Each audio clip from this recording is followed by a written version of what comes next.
यहाँ इस वीडियो के अंदर हम मुखम्मस की ज़कात का तरीका बताएंगे। इससे पहले मुसल्लस मुरब्बे की ज़कात बता चुके हैं। एक अहम बात यह है जो काबिल ज़िक्र है, मुखम्मस की ज़कात पर जाकर तमाम नुकूश की ज़कात अदा हो जाती है। जिसने मुसल्लस मुरब्बा और मुखम्मस की ज़कात अदा कर दी, अब उसको आगे किसी और नक्श की चाले यानी उसको ज़कात अदा करने की ज़रूरत नहीं रहती। चालों के एतबार से वो अदा हो जाती है। बाकी जो आयात वग़ैरह होती हैं और अस्माए हुस्ना वग़ैरह होते हैं, उनकी ज़कात अलग होती है।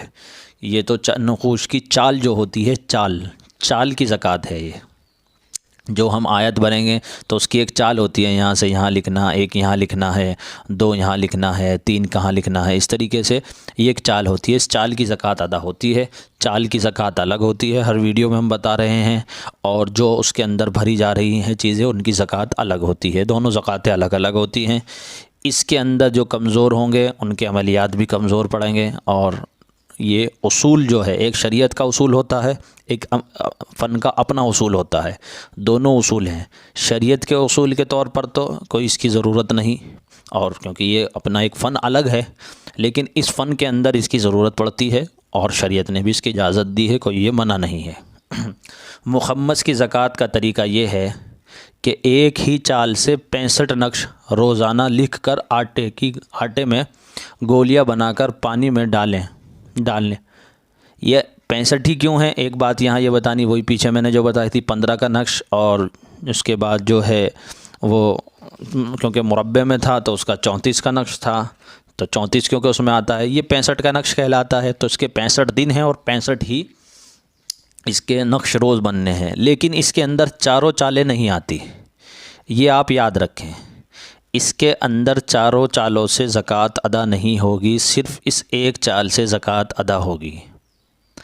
दोबारा फिर सुन लें, चारों चालों से मुखम्मस की ज़कात अदा नहीं होगी, सिर्फ़ एक ये चाल जो हमने यहाँ ज़िक्र की है, इसी से इसकी ज़कात अदा हो जाएगी और फिर ये चारों में काम आ जाएगा। चारों में क्या, ये तो फिर आगे मुसद्दस 6 खानों वालों में भी काम आएगा, 7 खानों वाला, 8, 9, 10, 11, 12 जितने भी खानों वाले हों, सब खाने में ये नक्श की ज़कात अगर आपने अदा कर दी, काम आ जाएगी।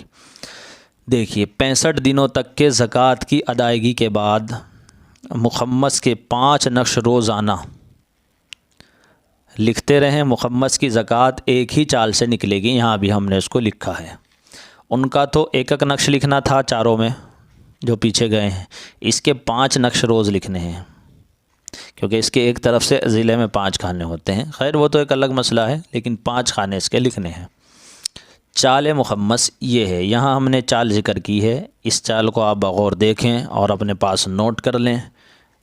अच्छा, अब थोड़ा सा और गौर फरमाएं कि ज़कात के जो तरीक़े दिए गए हैं, इनको अदा करने के बाद कोई भी आमिल किसी दूसरे को नक्श की इजाज़त नहीं दे सकता। आजकल ये भी एक बीमारी चल गई है बहुत बड़ी कि नेट पर कमेंट करते हैं वीडियोस में या किसी फ़ोटो के नीचे, हमें इजाज़त दीजिए। अब उस बेचारे ने ख़ुद कहीं और से कॉपी करके डाला हुआ होता है, उसको इजाज़त कहाँ से होगी। अब वो कह देता है हाँ इजाज़त है। अब ये जिसने इजाज़त ली वो आगे को बीसियों को इजाज़त देते चले जाते हैं। इजाज़त की जो चीज़ थी उसका ही एक मजाक बन गया है। हालांकि इजाज़त ऐसे नहीं है, अगर कोई शर्त के साथ मुअल्लक़ करे तो इजाज़त होती है। पीछे उससे किससे इजाज़त है, ये सब चीज़ें नहीं होती।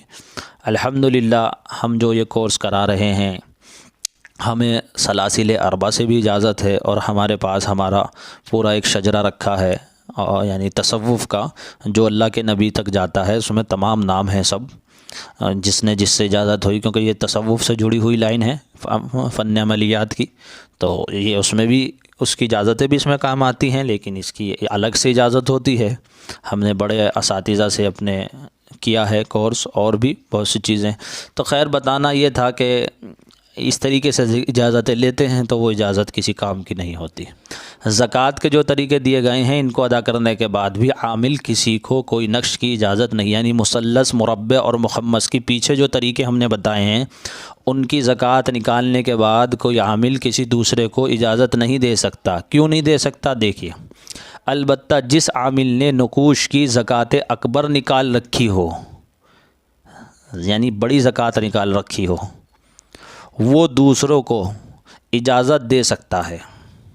जी हाँ, ज़कात अकबर जो होती है वो दूसरों को इजाज़त देने के लिए निकलती है, और ज़कात असगर का जो तरीका भी हम पीछे आपको नकल करते हुए आए हैं और यहाँ तक बताया है, ये छोटी ज़कात है, ये अपने इस्तेमाल के लिए है।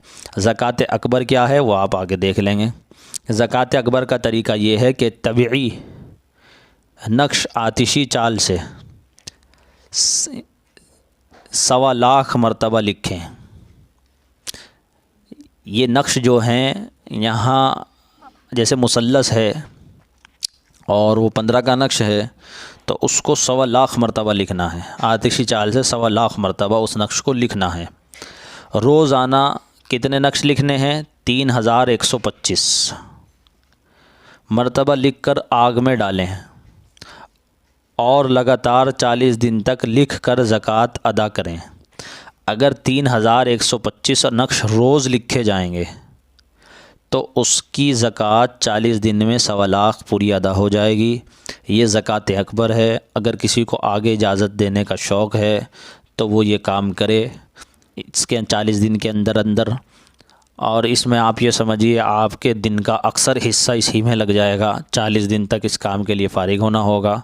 कोई हरज नहीं है, अगर कोई आदमी इस चीज़ का शौक़मंद है तो कर सकता है, बहुत अच्छी बात है, करे, लेकिन शोबदेबाजी ना करे और प्रोपगंडा ना करे। यानी झूठ बोलकर आगे इजाज़त देना, दूसरे को भी धोखा देना और ख़ुद भी धोखे में रहना, ये अच्छी बात नहीं है। मैंने दोनों तरीक़े बता दिए हैं। ज़कात असगर का भी आपको बता दिया है, ज़कात अकबर का भी बता दिया है, और तमाम नक़ूश की ज़कात अब यहाँ आकर अदा हो जाती है। अब इसके बाद किसी नक्श की ज़कात की ज़रूरत नहीं रहती, इसलिए नक़ूश की ज़कात का सिलसिला यहाँ मुकम्मल हो गया है।